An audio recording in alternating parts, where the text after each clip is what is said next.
So let's discuss whether or not you should play Road to Vostok with mods, because I tend to get a lot of comments about this, and I kind of wanted to do a little discussing about it before I actually start my next hardcore playthrough on Iron Man mode, and also before I start doing the individual mod reviews. So I actually died the last time I turned this game on. All my stuff is out in one of the maps.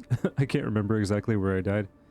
So we're gonna go get that stuff and talk about it while we go. So first of all, if I hit O right here, you can see that there's this little dot that like marks the center of the screen. It's intended to be like a crosshair from the new Elegant HUD update, and I think it's actually reticle. Yeah, so I think you can actually change the type of it. Yeah, you can change the scale, you can change the color, auto hide, reticle condition. Oh, interesting. Never. Reticle toggle key, I have it on toggle. But I want to actually demonstrate the fact that my text is currently off-center, so like the tooltips. I think that it actually has something to do with lingering configurations in code somewhere from the Vostok mod. Vostok actually does move your text off-center, like down and to the right, because it itself has like a full crosshair that you can use, and I don't think there's a way to disable that. But whenever I use the new Elegant HUD UI, my text is still off, and I've like I spent a bunch of time this morning trying to configure it and figure out what exactly the problem was, and I also talked to Romero about it, and neither of us could come to a solution. So my plan was actually to completely reinstall the game and start over from scratch with all fresh mods, so that I would have none of these problems going into the next playthrough, and that's what I'm going to do. So pretty soon, that's what I'm going to actually focus eye. There it is. Sorry, I was looking for that.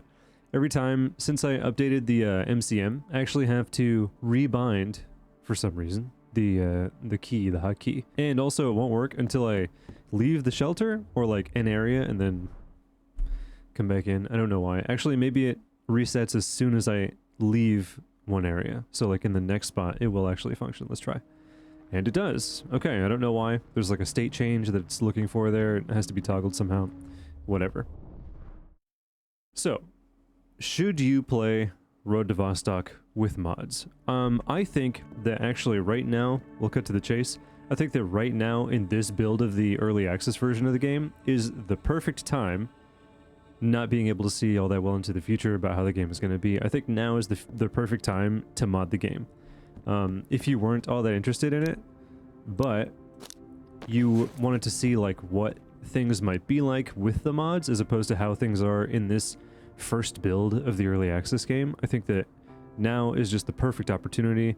We have just a sort of bare bones concept of what Road to Vostok is going to be in the future, and there's no story to disrupt, you know what I mean, with like the mods. So if you want to change things away from being vanilla, no matter how extreme, it's not going to impact as much about the game as if you were to do it later, like in the future when there's a more complete story, when there are more mechanics that are active all the time, when you could, you know, like actually break the vanilla intent of the game, right?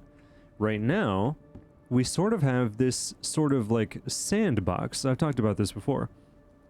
The game is in this really cool like staging period where Auntie and his contracted developers are still working on future builds.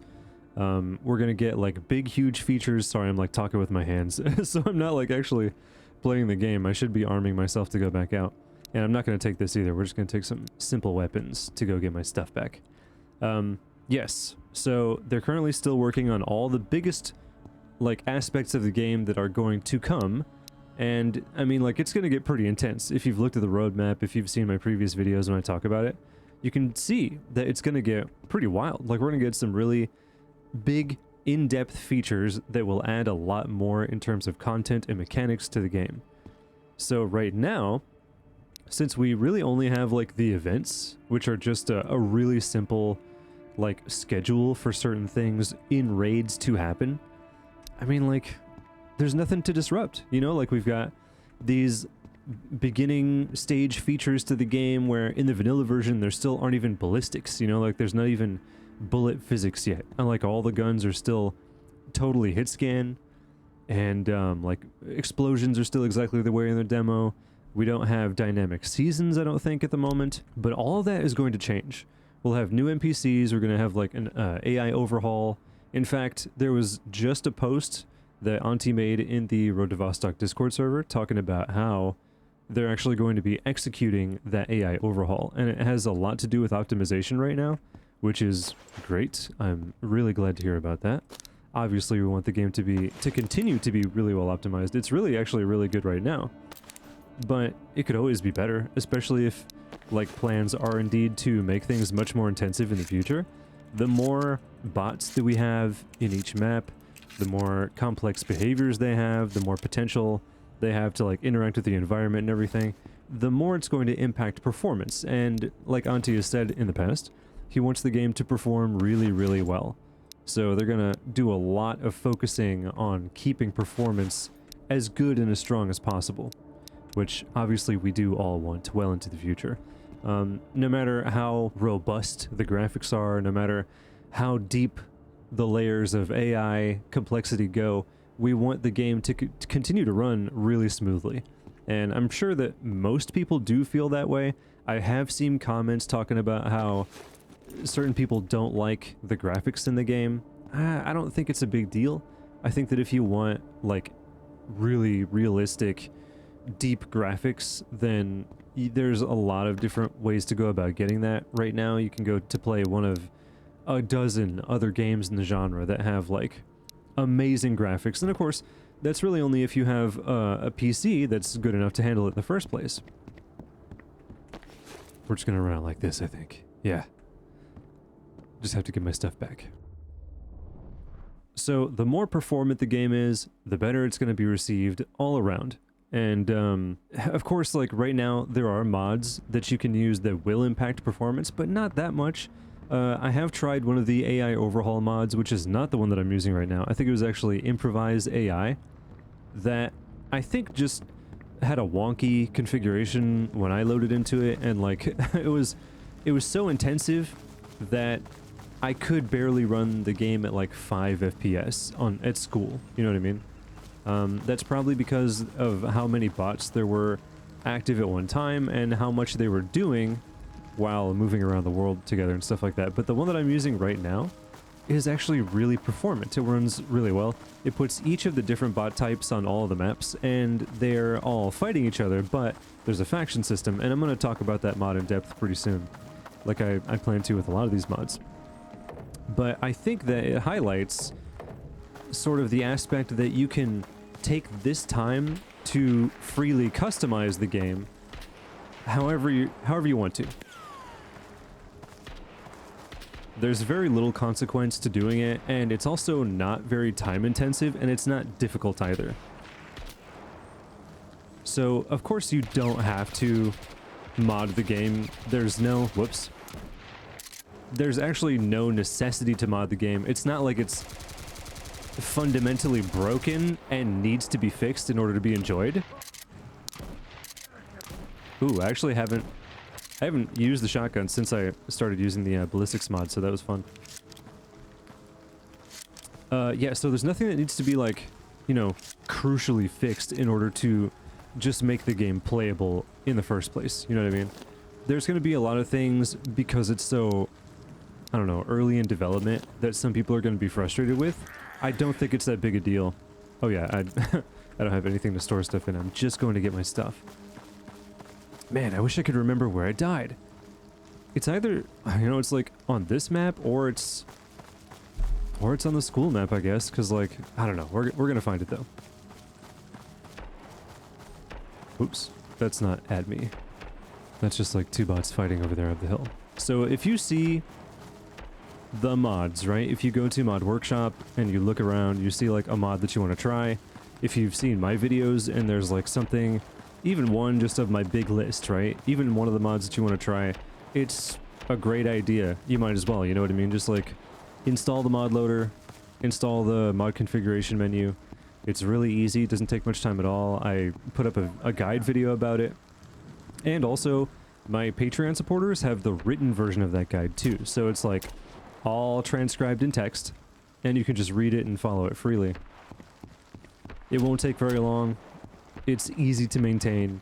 It's not going to take all that much out of your day. And also, if you want to completely revert the game back to normal, then you can just do that. You can delete the mods, and since, like I said, the mechanics aren't so intertwined and so in-depth and robust about the vanilla version of the game as it is right now, you're probably, most likely, not going to break anything, and you can easily just return the game to vanilla if you want to. You like try the mod or the mods or whatever, and if you don't like it, you can just be like, not for me. And you can just delete the mods, and all of a sudden everything's back to normal. If you want to be absolutely certain that it's totally back to normal with no influence from mods whatsoever, you can go into Steam and verify the game files, uninstall it, reinstall it, make sure you get just the default files, and like you're good to go. Obviously it'll return back to normal completely without question. However, if you have any progress, if you're trying to like maintain the progress that you've made on the file that you're using, then you're going to want to back your files up just in case. I'm not sure if you can restore progress on a saved playthrough after totally resetting the game, and I'm bleeding. That sucks. But it's worth a shot. Wow. That was my AI mod working, by the way, because the bots by vanilla aren't going to be that, like, aggressive in terms of suppressing fire. He was actively trying to get me. I can carry some extra bullets and stuff. So, but I'm not going to want to get hurt much more than that. So let me go check and see if maybe all my stuff is on the ground in a few of the places where I remember being last. In regards to support for mods, just like the game itself, the Road to Vostok Discord server is probably the place to go, because it's got sections for both of those things and more, right? Like, they're obviously always talking about the game. They're the modders, like the mod devs, are in there talking about their projects. They're offering support to people who have problems. If you've like got a question that seems very specific, you might actually find it just in the FAQ that's there, or it's been discussed in general and you can just search for it in one of the channels, you know what I mean? So go to the Discord server if you want support. We do also talk about it in my Discord server, but not as much, and I don't have like all of the Road to Vostok people in it. I don't have all the mod devs or anything in my Discord server yet.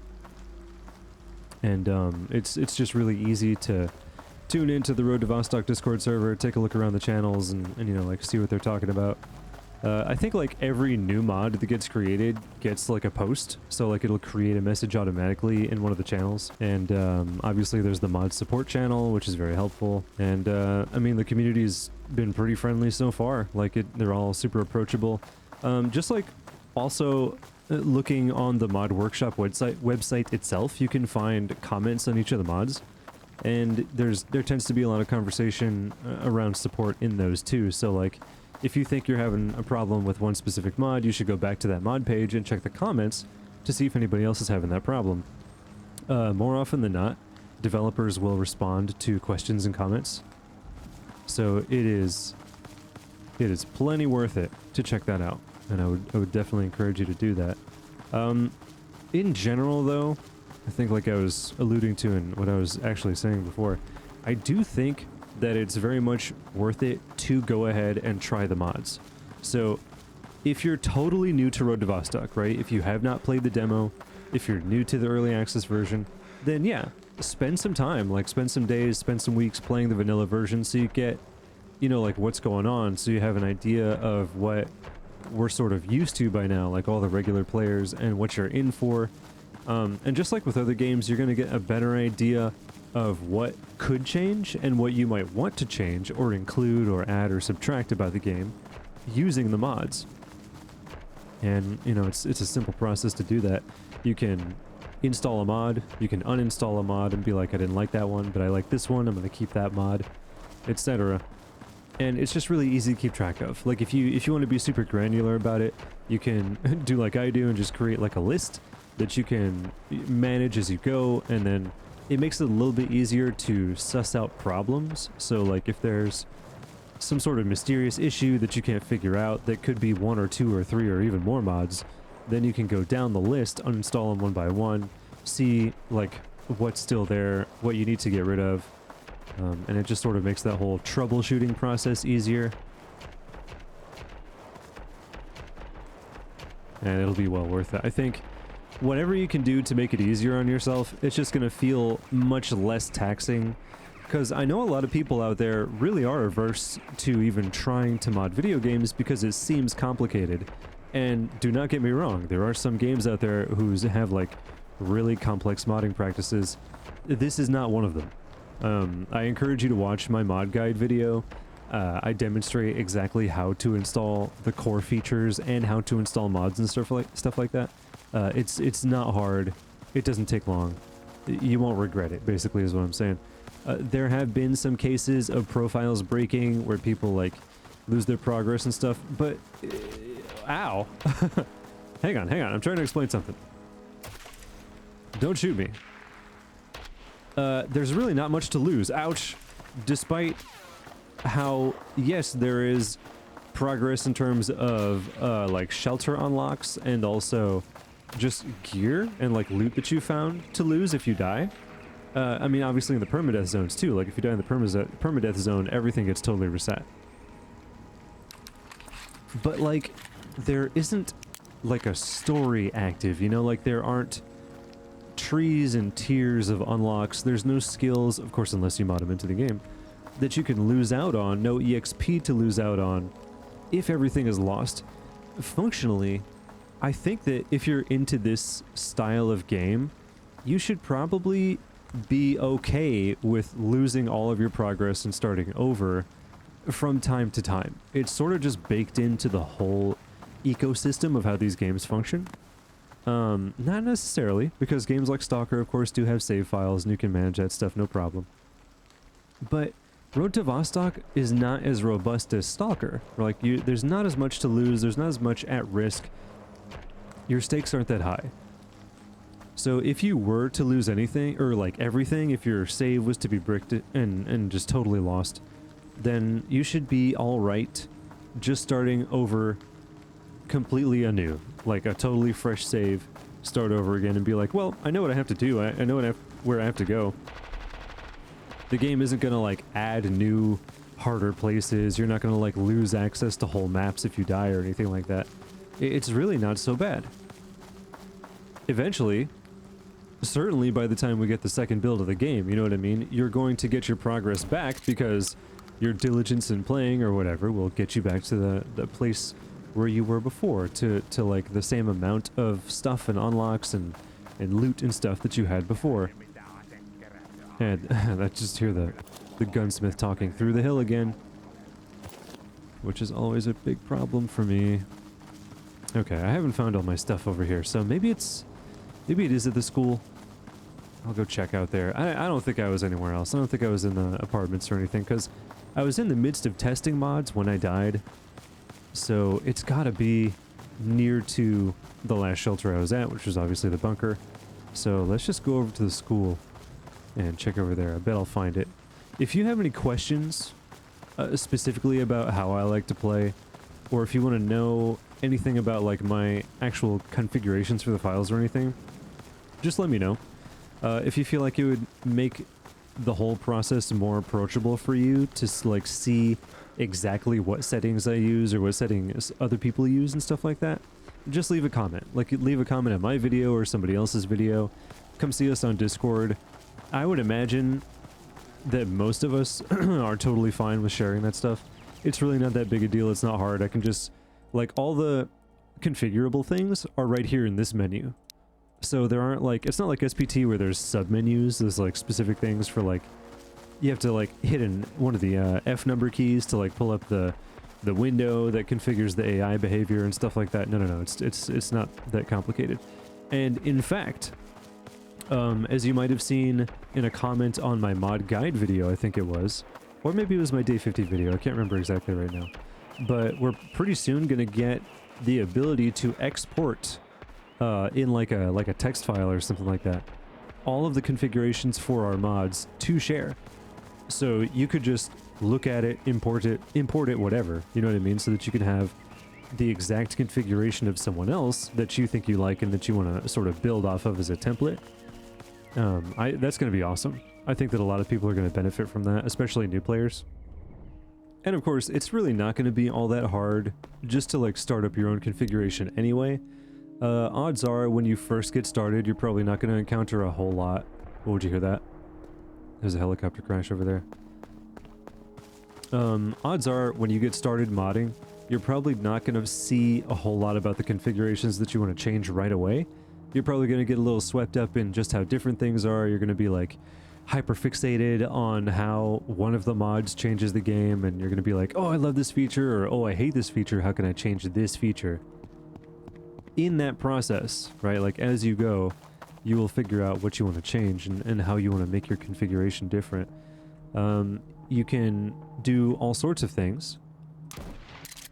He shouldn't have turned to look at me. You can make the game easier. You can make the game harder. You can add more equipment to the game. You can add more mechanics to the game. And it's really... It seems like a lot. Like, it seems like a whole big process to actually do that sort of thing, but it's really not. Like, you're... And this is one of the reasons why I say that you should play the vanilla game first before you get into modding, is because if you just get the game and before you even launch it, you just start modding it to get into some of the stuff that you've seen in like videos or whatever, you're not going to have a complete picture of what you're doing. You're not going to have the right idea, you know what I mean? You're going to be missing things. You won't necessarily know exactly how things are supposed to behave because you haven't had the time and experience to have perspective about the game. So, in general, like I said, with other games too, you're going to want to play the vanilla game before you jump into the whole modding situation. That is definitely good advice. That's universal. I'm pretty sure I've always advised everybody to do that, because like when I first started talking about the mods for any games on YouTube, it was about Escape from Tarkov. And, you know, like with most games in the genre, but of course, you know, I guess you could say especially Escape from Tarkov, it's so dense with hardcore mechanics that if you don't know exactly what you're getting into, if you haven't had time with the features and like the vanilla mechanics, you're just not going to know. You're not going to know what should be changed or how indeed it was changed when you do actually get around to modding it, because you're just going to be like, oh, here's all the cool things that I wanted, it's in the game right now, but it may not function exactly how you want it to. It might cause problems, something could break, you know, that sort of thing. I'm just going to take this backpack so that I have something to carry stuff in just in case, because I'm obviously not going to try to pick up all this stuff right now the way I am. I'd much rather have all my gear back first. And, man, it wasn't over on the berm that I thought it was. I thought maybe it was on the ground somewhere here at the field. Okay, here's some advice. So, a lot of the mods available for Road to Vostok aren't actually big overhauls. They're just, they add or change one feature, right? So, I think that those mods in particular are much safer to start with. Once you're more familiar with the game, once you're familiar with modding and stuff like that, then I would say that you should go for the overhauls. Have I not noticed the Aurora Borealis at night before? Has that been a thing in the summer at night? Am I just totally blanking about this? Huh. Does it appear only after day 50? Is that like a transmission thing? Ooh, how cool would that be? I just could swear that I don't remember seeing the Aurora Borealis at night. Here in the summer. Is that a flashlight? That is a flashlight. Someone's approaching. While I'm marveling up at the sky, there are hostiles still milling about. He might not even notice me.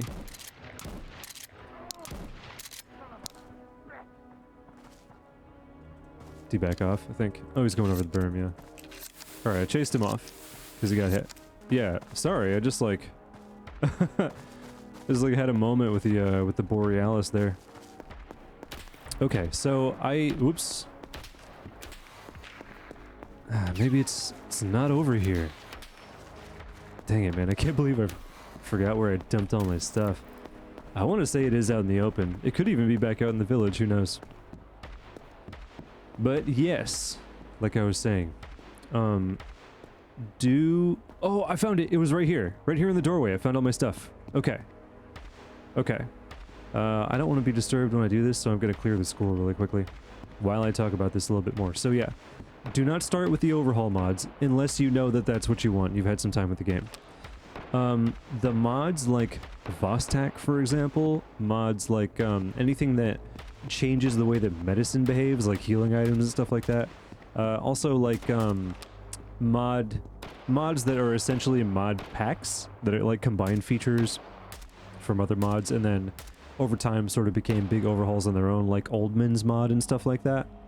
I would say that those, it's better to wait and play with those later. So like start with the individual changes first and then get into the overhauls second. It's just going to be more rewarding anyways, because you're going to be like, wow, this feels so much better, or you'll discover that you don't even like it at all and you just want to go back to the way things were. All the while, right, keeping in mind that this game is going to change a lot. Keep an eye on the roadmap, watch for updates from the developer, because Auntie's pretty vocal about that. The changes are going to be pretty sweeping, and like I've said before, a bunch of the mods are not going to work anymore, and I mean, several of them are just going to become probably vanilla features anyway, because, oh, excuse me, so many of the mods for Road to Vostok right now, just as they are like logical things. They're like things that you would expect or want in this type of game for the way that it's played. You know what I mean? So it just makes sense. Did I see? Yeah, wow. I love, oh yeah, I don't have a flashlight. I love finding a big zoom optic on like an MP5. That's a lot of fun for me. I also like to use the MP5 with those like LPVOs on top. It's so fun. And man, the aurora is really shining out there. That's really cool. I have to look into that. Okay, I already have the backpack. I need the rig, get the knife, that's my grenade. Anything else on the ground back here? Nope. Okay, equip that, equip that, equip that. The plate is totally ruined. I might have a spare plate. I do. There we go. It's 4, so let me remove the armor, put that in there, drop that on the ground. So I was carrying that. Oh, I had a gun cleaning kit. Ammunition. That's right, the 62. I was using that. So I shouldn't totally stuff my inventory doing this, I think. Yeah. Right. Okay, sorry, I lost track of what I was talking about. Oh, I did manage to fill up my inventory doing that. It's okay. Wait a minute, where's my pistol? Where's my pistol? And also my flashlight. Put that there. I might have to drop something. Obviously, it's not going to fit on there. Why'd I even try to do that? Oh man, where's my flashlight? Did anything like leak into this? No. What's over there? Gloves, boots. Put those on. Oh no, where's my flashlight?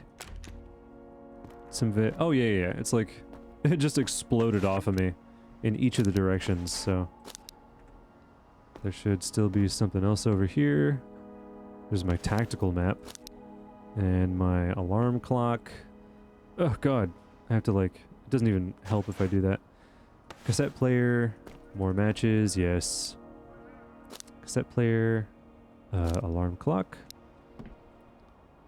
Where's everything else? Hiking pants. Ah, jeez. It could be like in this rubble.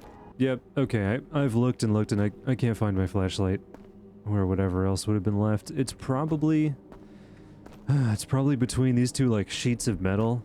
I'll bet it clipped through and I just can't get to it because like I'm trying to look and obviously I can't like see anything through, like I don't get any tooltips or anything, so dang, I'm like trying so hard to see, but it's just not there. I got everything else though. Do I want to do any swapping? Because what was the deal with this one? Oh, my pistol! My P3, that's also what I forgot. Dude, I've looked all over. I can't find it.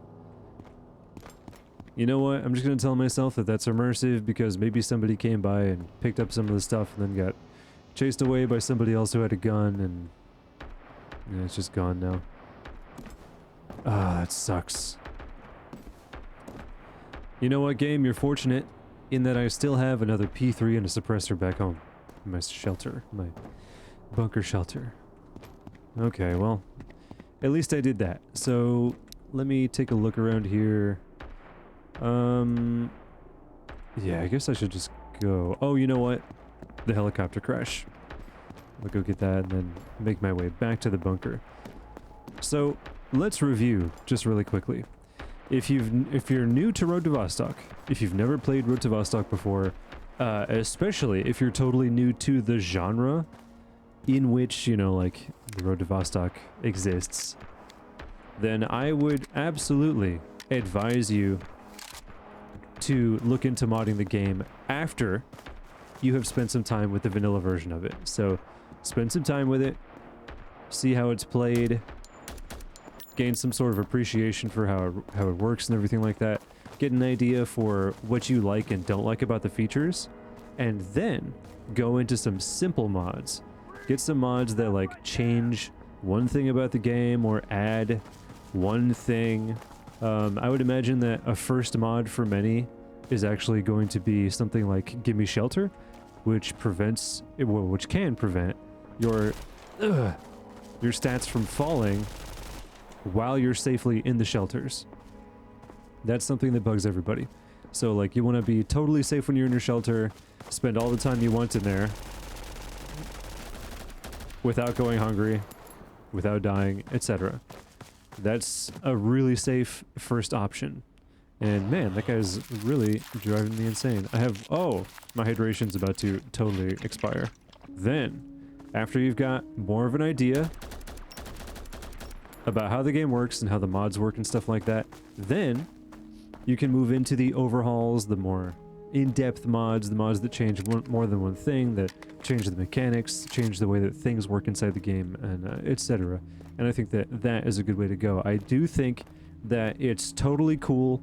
It's like not a bad idea at all. It's not like you're not going to miss out on like the intent of the developer by modding the game right now, because the game is so early in development, right? Like it's in the first build, which in terms of what the features that we're going to be getting in the future builds of the game is super slim, rather bare bones, very sandboxy, and it's sort of just like giving you the opportunity right now to play around with experimentation with the mods as much as you want.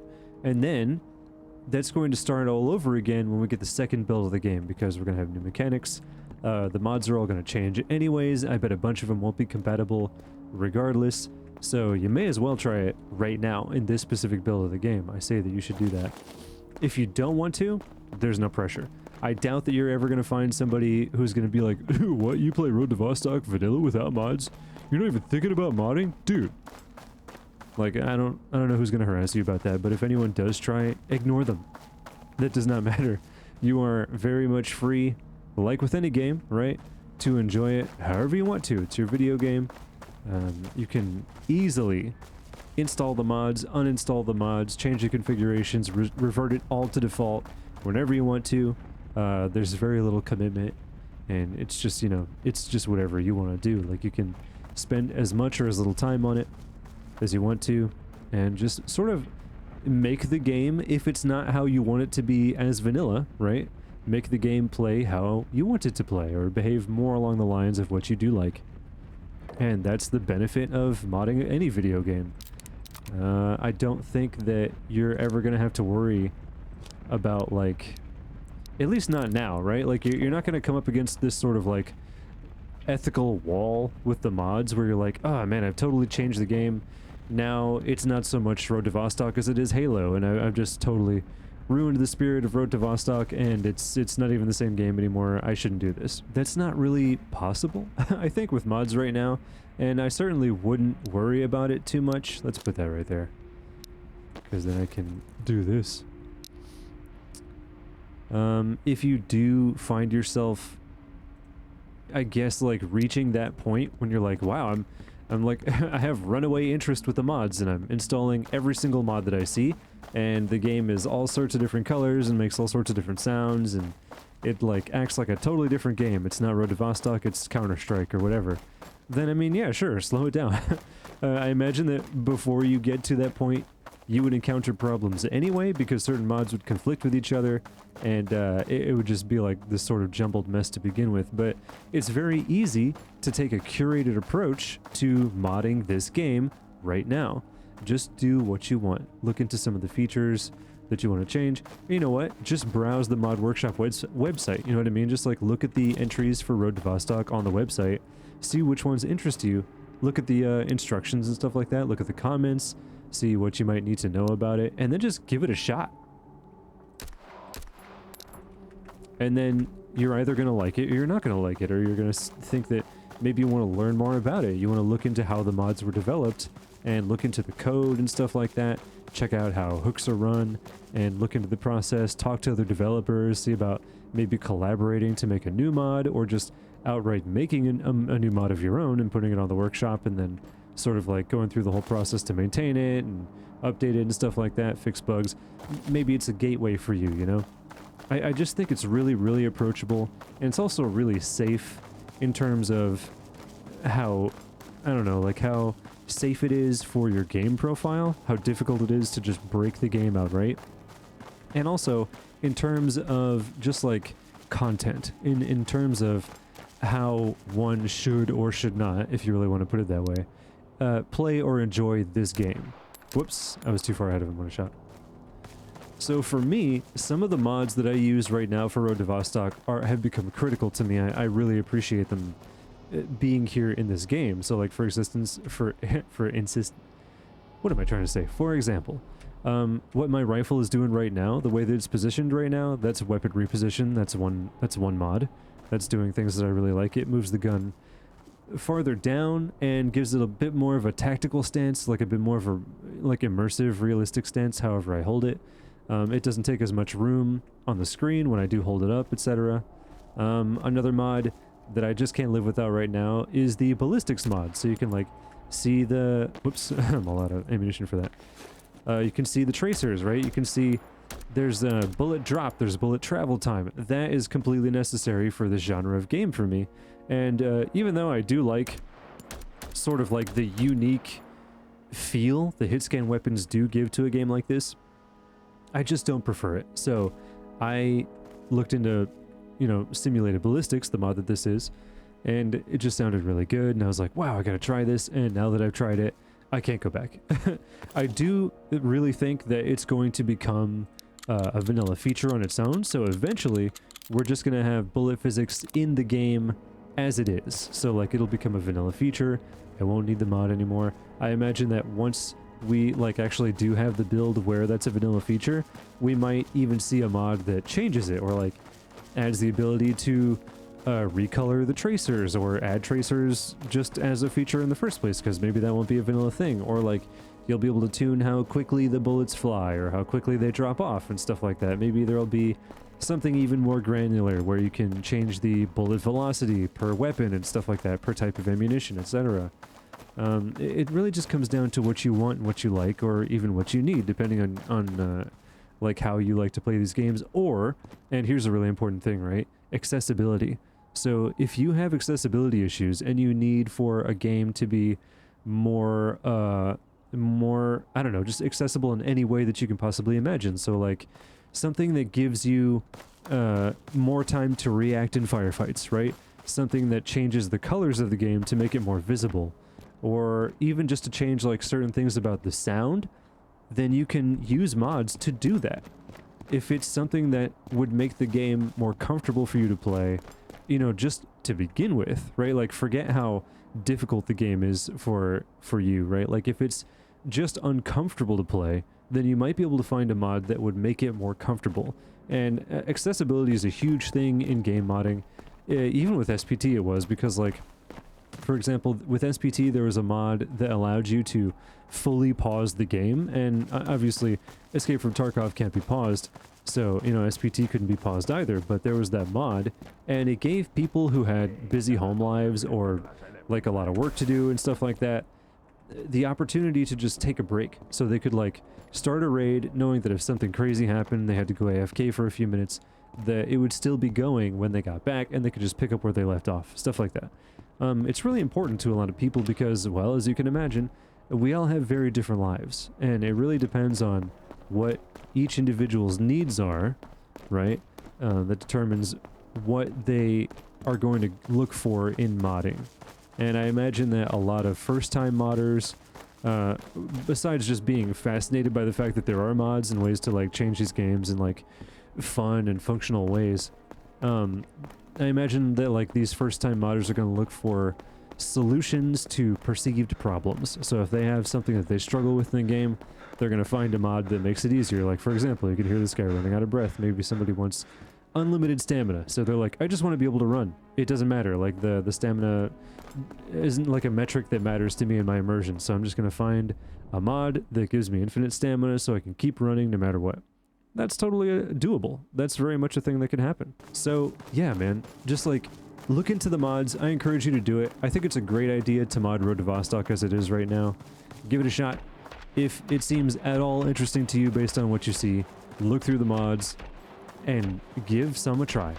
Just install some, see how it goes, have fun with it, and just keep in mind everything's going to change anyways. So like, now is basically your free period to do this and to like experiment and see how you like it, see how things play out, see how maybe you want the future of the vanilla game to be, which could translate to feedback. And I do think that Auntie, the developer, is monitoring that sort of discussion in terms of like, or to influence like maybe priorities for how like development will move in the future, because he is actually seeing like the modding scene for this game. Like, there's a modding awards category in there's like a contest in the Discord server for this game right now, and I think that he sees the value of mods for a game like this, and also how it can be like explored just to see, how am I trying to say this, to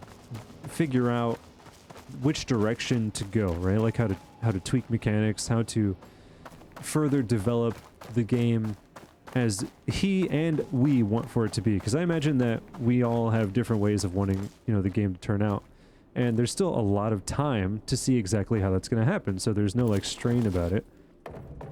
And I guess as I think about it, there might be a little caveat for the future.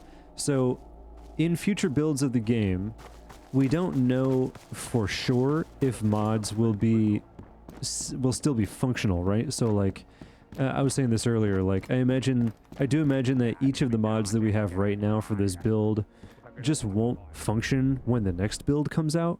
Maybe they will, but it'll be a little broken and they won't function the way they're supposed to.